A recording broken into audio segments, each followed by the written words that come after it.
Now, before 2023 ends, I just want to make an in-depth review of a movie that's not getting the love it deserves. And that movie is called Ruby Gillman Teenage Kraken. If you guys follow my community tab, you should have seen some posts here and there I made about Ruby Gillman, even though I never explained why I liked the movie or made a review of it. I think I made a post about it, but I kind of forgot. But the point is, you guys are wondering why I love this movie. Let's start from the beginning, shall we? The first trailer of Ruby Gillman Teenage Kraken was released on YouTube on March 16th of 2023. And then many months later, the second trailer of Ruby Gillman is released. As you can see right here, 9 months ago and 6 months ago. So literally 3 months later, the second trailer was released. And as you can see, it was released on May 23rd, 2023. After the trailers, there would have been exclusive clips and previews online on the internet. And then the movie was released in theaters. And then it went poorly. So you might be wondering why this movie did poorly. It's because this movie was barely marketed or promoted by Universal, outside of a few trailers here and there, and a lot of preview clips that basically spoiled the movie.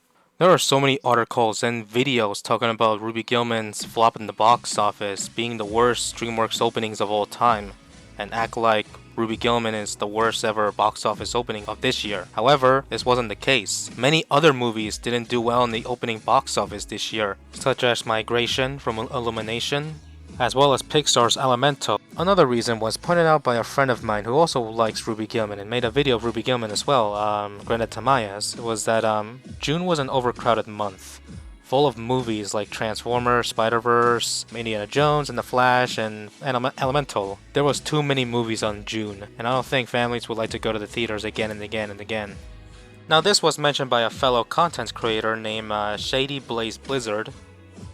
The thing is, everything that happened to this movie seemed almost planned. It had literally a 3-week total runtime with its digital release announced very early on. And the thing I think to blame is Oppenheimer. Hear me out. When that movie was being developed, Christopher Nolan had a specific condition that Oppenheimer could be the only movie Universal would release 3 weeks before and after its release date. And Ruby Gillman literally had 3 weeks of runtime before it was pulled the day Oppenheimer came out. It can't be a coincidence. Coincidence? I think not! So pretty much Ruby Gillman had a 3-week theater run and then pulled out of theaters to be replaced by the dude who created Godzilla. I don't know what that movie was all about. So let's summarize all the reasons why this movie didn't do well. There was barely any marketing for this movie, no promotions. I forgot to add this to the video. Apparently Ruby Gillman partnered up with Oceana, some type of protecting the ocean type of deal or something. I'm not sure, I'm not familiar with partnerships, so apparently Ruby Gillman and Oceana partnered up for, I don't know, some type of awareness of saving the ocean or something. Save the earth or something, I don't know. So I'm not sure if the budget of the movie also costed for this partnership. I'm not an expert on this. Too many trailers that spoiled the entire movie. Now this could be another reason why this movie didn't do well, but I'm not sure this was happening to anyone else or was it just me? But I need to share it because this was really strange. On June 30th, my local AMC theaters didn't have the movie. I checked the next day, it wasn't there. They just had the movie on their website with the description and the poster and the trailer. They didn't show any screen times of the movie. And I checked the other movies that they had and it did show what time they're screening the movie, what seats are available, and so on. But for Ruby Gillman, they didn't have the movie for days. I checked the next day, it wasn't there, the next day it wasn't there. And I think it's on the 3rd or 4th day they finally had the movie. Now, I wish I can share screenshots or video evidence of this, but I didn't because I thought it was gonna be, coming to the theaters very soon. But this was strange. Now, this happened to your local theaters? Let me know in the comments because this could be the reason why Ruby Gillman had the worst DreamWorks box office openings of all time. Because theaters didn't have the movie for days.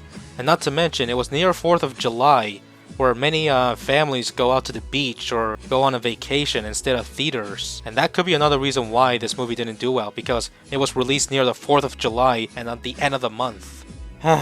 With that out of the way, let's finally talk about the good things about this movie, because unlike these Ruby Gillman hate videos, we take a look at the positive things.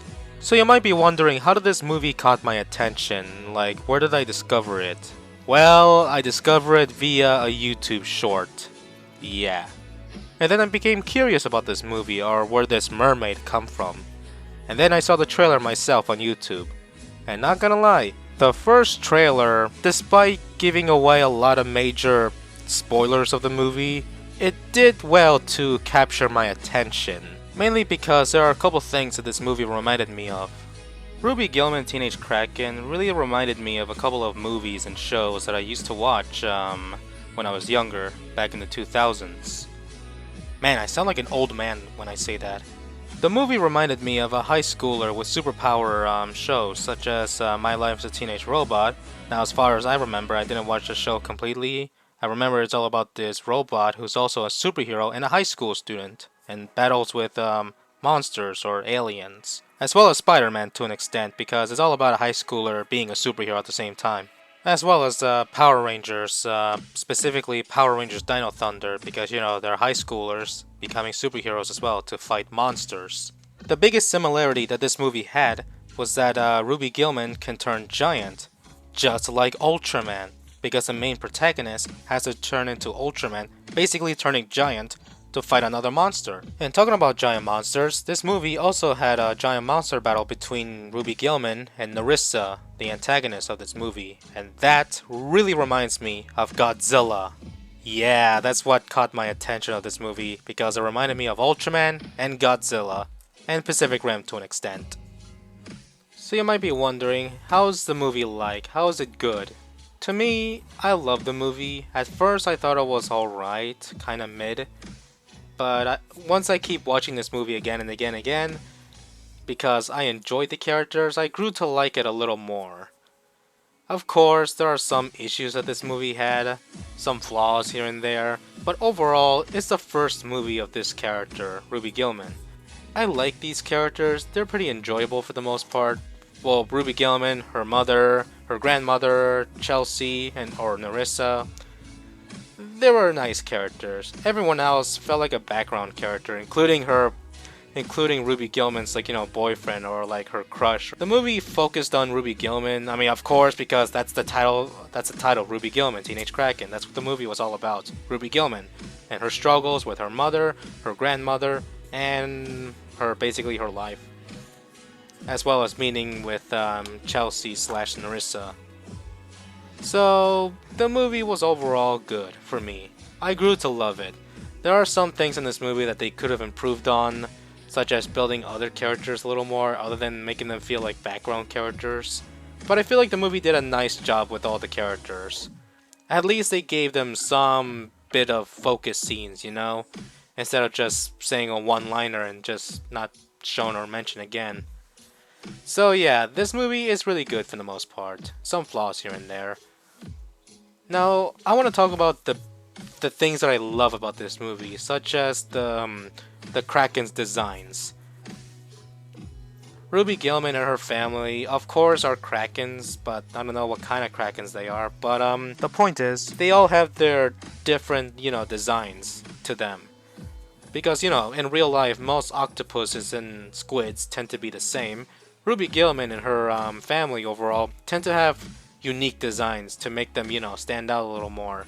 The music of this movie was the best part of this movie, because the soundtrack was beautiful. It felt like an underwater experience, or basically an ocean feeling theme to it. As well as the songs that they used in this movie. This Moment, Rise.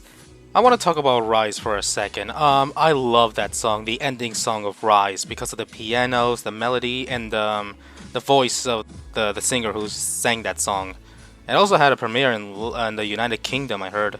But overall, I love that song. Probably the best song I ever heard in summer of 2023. Plastic Pony, it was used weirdly, Plastic Pony, because in the deleted scene, they were going, how do I explain this? Ruby Gillman and Chelsea were supposed to go to a carnival or a theme park. One of my friends, or one of the people that I know who like this movie, pointed out that this music, Plastic Pony, would have fit perfectly for that scene because, they're at a theme park, not under the ocean. Of course, this movie had a lot of cut contents, just like any other movie. Concepts and, unused scenes and so on. A lot of people have preferred the original version of this movie, where Chelsea wants revenge on Ruby's mother, because Ruby's mother was known as Siren Slayer, and she killed her mother. And Chelsea and Nerissa were separated, or separate characters. I understand that this could have been better than what we got in the movie, but I feel like this was a little too dark, you know? Because this movie is primarily for kids, and I understand that some movies for kids have had serious and dark themes to them that did make me cry back in the old days. But really, that this movie is for kids. Like, look at the animation style. Look how silly and cute these character designs are. It wouldn't make sense to add like a bloody or serious, like, you know, like dark theme into them. So overall, I love the main characters, Ruby Gillman, Agatha Gillman, a character I would smash by the way, her family, her grandmother, her uncle, as well as Chelsea, Nerissa. Everyone else, I thought they were alright. A lot of people had issues with this movie, such as being predictable. Well, doesn't that apply to any other superhero movie? To me, it kinda rushed things in the middle. However, for people online, they just flat out didn't like this movie, hate this movie without giving explanations or reasonings. I know everyone's entitled to their opinions here and there, but it's such a shame that this movie is like getting a lot more hate than love. It's really sad that there's a lot of these hate videos on Ruby Gillman and they're all repeating the exact same points. It can be really annoying. If you like cartoons or animes that takes place in high school, mixed with a giant monster element like Godzilla, Pacific Rim, and Ultraman, I think you're gonna enjoy this movie. Just don't expect too much of it, like, don't expect it to be, you know, as good as Avengers Endgame or The Last Wish, which many people tend to think every single DreamWorks movie has to be as good as The Last Wish, or Bad Guys. I've never seen those movies. Now, what's gonna happen to Ruby Gillman in the future? Unfortunately, I don't know. Because of its box office failure, it seems like DreamWorks or Universal will not touch this movie again. Ruby Gillman is still being talked about by the fans, and the fanbase of Ruby Gillman, which I'm one of them. I hope we can see these characters again in the future, because I loved them. In the first movie, it had potential, but it wasn't executed pretty well. I mean, it did alright in my opinion, but I feel like this first movie was like setting up Ruby, setting up the story of this potential franchise. But yeah, I really hope we get to see these characters again in the form of a sequel or TV series, heck, or even a comic book or a novelization or book or something. So Ruby Gillman went from normal teenager to a giant superhero to fight monsters, because literally at the end of the movie she transforms and then swims off to fight the devil whale.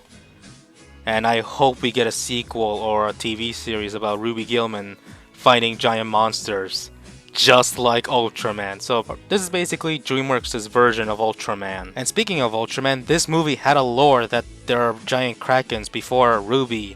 Essentially generations of heroes, of krakens fighting giant monsters like the Leviathan and Humibozo. So essentially the ocean version of Ultraman is the giant krakens, and they fight monsters. I highly recommend this movie. You should definitely give this movie a watch. And it's really short, it's only 1 hour and 30 minutes plus credits and so on. It's pretty decent overall, but it could have been better. Anyways guys, that's my video on Ruby Gillman Teenage Kraken. I really hope I convinced you to give this movie a watch, because like I said, it's not getting the love it deserves. And this movie deserves more love than the other movies that I've seen this year. And yeah guys, I heard that it's gonna be releasing in Japan in June next year. So I really hope that they like it, because, you know, Japan is well known for, like, you know, being the birthplace of iconic giant monster beings, as well as high school animes and such. But yeah. Anyways guys, I hope you guys like this video. Like, comment, subscribe, turn on notifications, and I'll see you all in the next video. Bye guys. And by the way, I love her so much.